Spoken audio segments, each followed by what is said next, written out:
Amidst the Batman Part 2's progress, James Gunn clears the air surrounding DCU's Batman feature. Welcome to Stats In.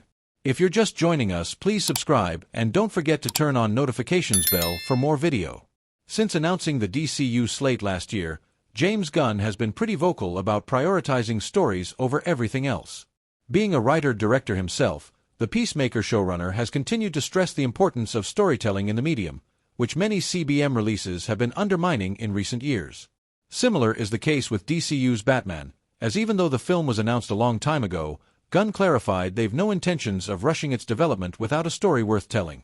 While DC has been struggling to build an interwoven cinematic universe for years, one thing they've got mostly right is Batman, and we've got the creative minds behind them to thank for it. Although Matt Reeves continues to excel with the Batman epic crime saga, fans are intrigued to see what James Gunn's DCU will have to offer with its very own Caped Crusader. But even though announcements from the DCU don't stop coming, there has been little news about the progress of its very own Batman feature. Addressing it, the Superman filmmaker clarified that until they have a screenplay at hand, they're totally content with the movie not getting made, reiterating, via Collider, everything in DC is going to be based on the writers. There's no set timeline for anything.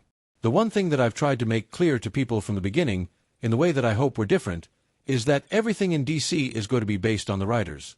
Until we have a screenplay that I'm totally happy with, that movie is not going to get made, no matter what it is.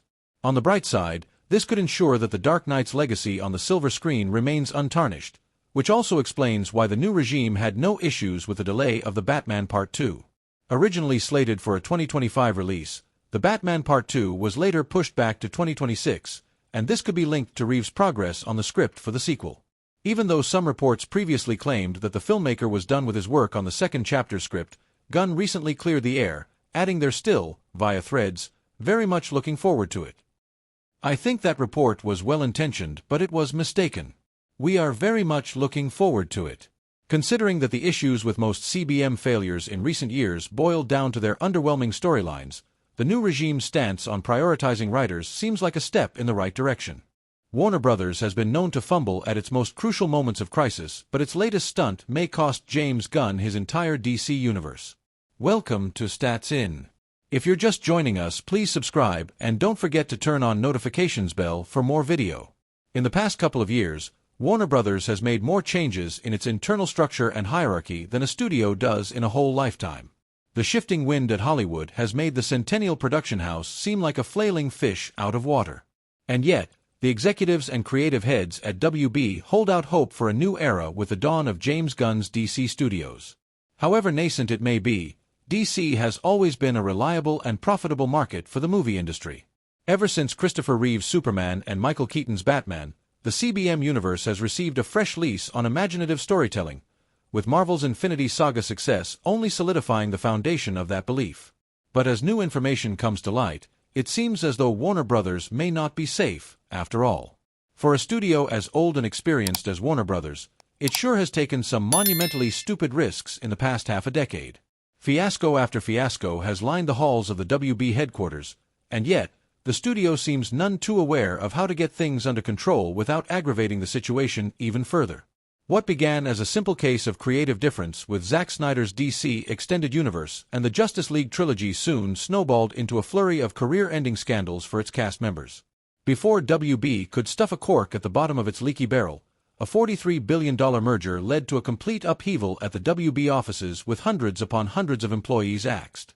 For a studio as old and experienced as Warner Bros., it sure has taken some monumentally stupid risks in the past half a decade. Fiasco after fiasco has lined the halls of the WB headquarters, and yet, the studio seems none too aware of how to get things under control without aggravating the situation even further.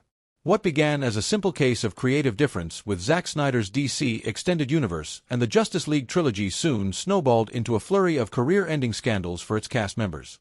Before WB could stuff a cork at the bottom of its leaky barrel, a $43 billion merger led to a complete upheaval at the WB offices with hundreds upon hundreds of employees axed. Among troubled waters, the new boss David Zaslav installed James Gunn at the helm of a newly formed DC Studios with the task of forming a 10-year interconnected universe. But just as things began to settle, Marquee director Christopher Nolan cut his 20-year tie with the studio for violating his creative masterpiece Oppenheimer and releasing it on WB's streaming platform at the same time as it hit the theaters. Now, WB seems to have committed yet another massive blunder with its only remaining symbol of hope, James Gunn and his DC Studios forerunner, Superman. As James Gunn's nascent universe inches closer to its launch date, Warner Brothers might just put everything at risk for the newly formed DCU. In one of the stupidest industry decisions ever, WB pushed out 2 of its senior-most members due to the poor performance of the studio over the past year. One of those members happens to be marketing chief Josh Goldston, the genius behind the marketing of the highest-grossing movie in WB history, Barbie. The $1.4 billion film helmed by Margot Robbie had served as a source of redemption for the studio. But films like The Flash and Joker, Folie à Deux nullified the optimism that Barbie had managed to raise in David Zaslav.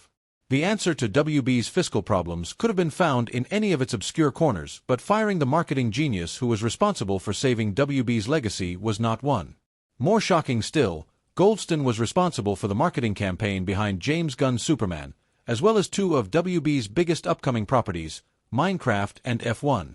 The co-chiefs of DC Studios, Gunn and Peter Safran, were not made aware of Goldston's firing until it was already too late.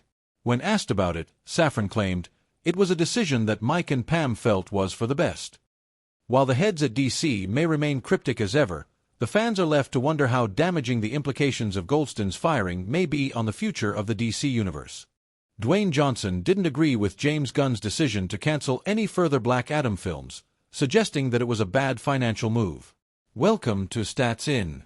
If you're just joining us, please subscribe and don't forget to turn on notifications bell for more video. Dwayne Johnson's Black Adam received a mixed reception at the theaters, and reports strongly suggested that the film failed to break even at the box office. But that's not how Johnson viewed the reception of the film. Black Adam was the biggest opening of his entire career, and it baffled the Fast and Furious actor that DC decided to discontinue his story after one film. Johnson claimed that James Gunn's decision to cut short the reign of the Kondak anti-hero wasn't financially well informed.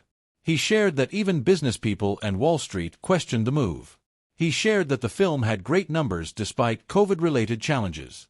Black Adam was not a cheap film to make, considering that sources mentioned its budget anywhere between $190 million and $260 million. According to Box Office Mojo, the film grossed $393 million at the worldwide box office. Reports suggested that the film failed to break even despite the decent box office collection post-COVID, via THR. Dwayne Johnson earlier shared that Black Adam was a once-in-a-career character and that he gave his best to the film, via Total Film. When Black Adam 2 didn't take off, Johnson blamed it on the new leadership under James Gunn. Johnson appeared on Kevin Hart's Heart to Heart talk show and discussed the biggest mystery of discontinuing Black Adam. Johnson shared, "Anytime you have a company, but especially that size and magnitude, that's a publicly traded company, and you have all those changes in leadership. You have people coming in who creatively, fiscally are going to make decisions that you may not agree with philosophically." Johnson shared that it was baffling for him